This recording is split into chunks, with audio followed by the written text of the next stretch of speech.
Welcome to CC Writes. My name is CC Lepke, and today we're finding the shortest distance between 2 points in prose. We're learning about line.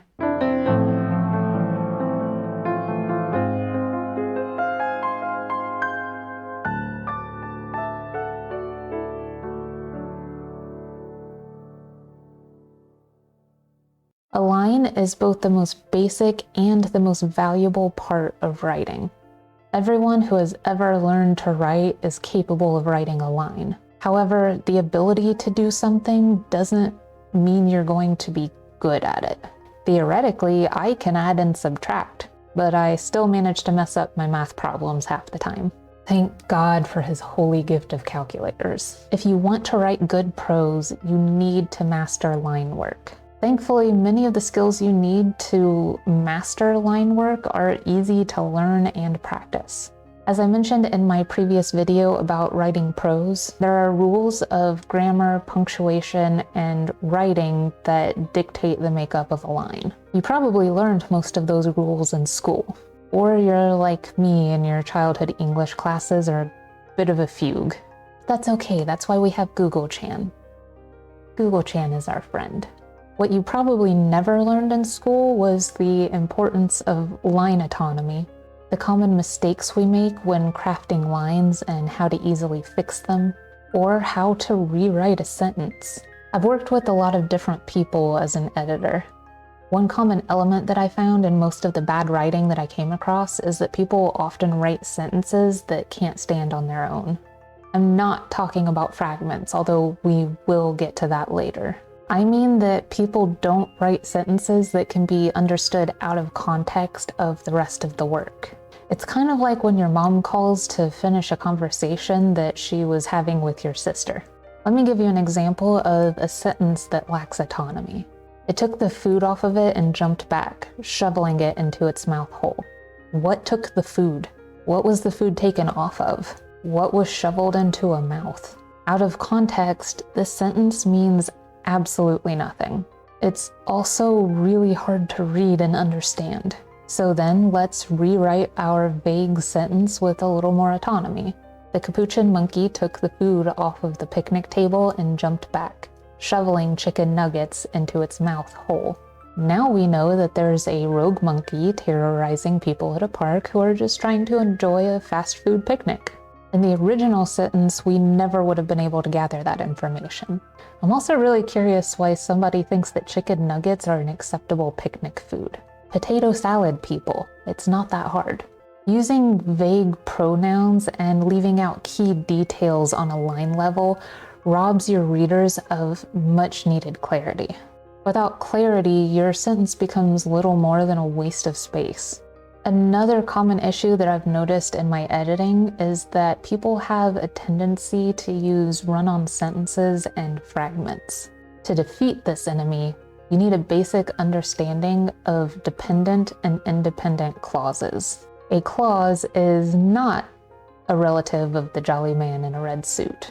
A clause is a part of a sentence that contains a subject and a verb that says something about the subject.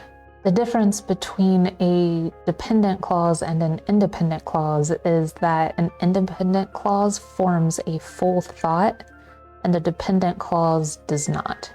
Fragments are formed from dependent clauses. If you think about fragments in terms of line autonomy, you can probably figure out why it's not a good idea to use them in your prose. Fragments lack clarity. If you take the fragment until it was safe out of context of a paragraph, the reader would have no idea what's going on. To correct a fragment, all you have to do is attach it to an independent clause in order to make it form a whole thought. The capuchin monkey dove under the table until it was safe makes a lot more sense. Run-on sentences are another beast entirely. A run-on sentence has an independent clause followed by an independent clause followed by yet more independent clauses until the reader can't tell what the sentence was originally supposed to be about. As a rule, really long sentences don't make good prose. I like my sentences like I like my men. Short and sweet.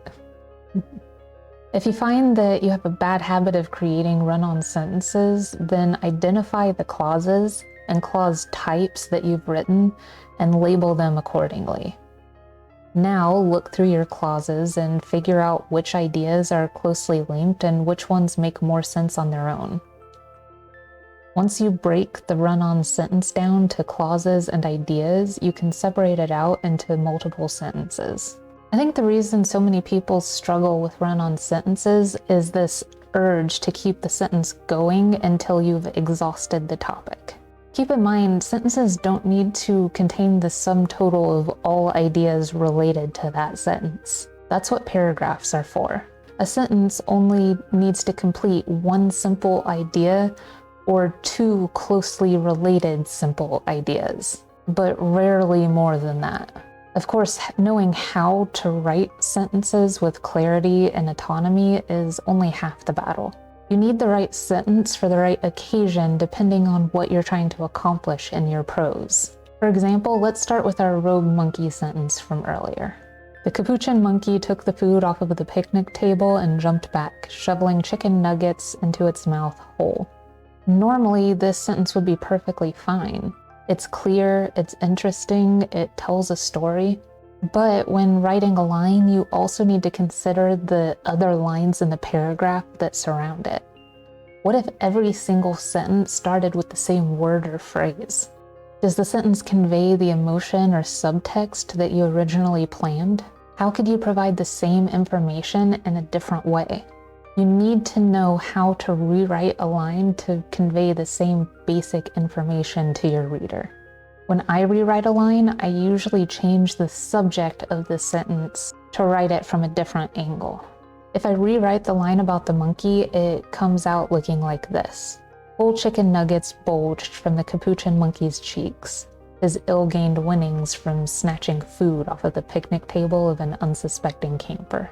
This is the same story and the same actions. The subject of the first sentence was the monkey.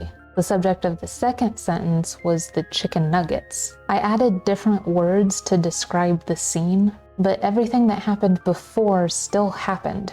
You should be wary, however, because altering the sentence in this way also altered how the sentence is read. In the first sentence, focusing on the monkey made his actions feel fast and desperate. In the second sentence, focusing on the chicken nuggets made it seem as if the picnic goers had time to observe the monkey and what he was doing. It was as if his actions were mocking them. So just make sure that you're careful about what your line conveys when you mix it up. Your first piece of homework is to redline a story. This means I want you to break down the work of somebody who's already accomplished writing good prose. I recommend getting a spare copy of your favorite book and using colored pencils or highlighters to identify the independent and dependent clauses in every sentence. Yes, I am asking you to deface a book. I'm sorry, I hate it too, but it will help. Make sure to take note of any sentences that are left as fragments or any sentences that are run-ons, and ask yourself why the author chose to leave those as they are. You should also pick out random sentences and see if you understand them completely out of context. If you come across sentences that can't be understood out of context, read the paragraph to see what led up to that choice. You may learn a lot about when it's okay to break the rules. Your second piece of homework is to take lines from your own work and practice rewriting them in different ways. Try to come up with 2 or 3 ways to rephrase each sentence. Think about how the meaning of the sentence changes depending on how it's written. This will give you a lot of insight about how to convey meaning more effectively. Writing good lines alone won't make you good at writing prose. Just like art, you need a mixture of all the basic elements to create a beautiful piece of work. In my next video, I'm going to go into detail about how to create shape in your writing. I hope you liked today's lesson on how to successfully write lines in prose. If you're interested in what else I have to teach, I have a lot of really helpful writing lessons, like the video on the top about writing characters that your readers will connect with. Or, if you're brave, you can check out the video on the bottom that YouTube recommends. As always, thank you so much for joining me today on CC Writes. I hope you enjoyed our time together, and I will see you later.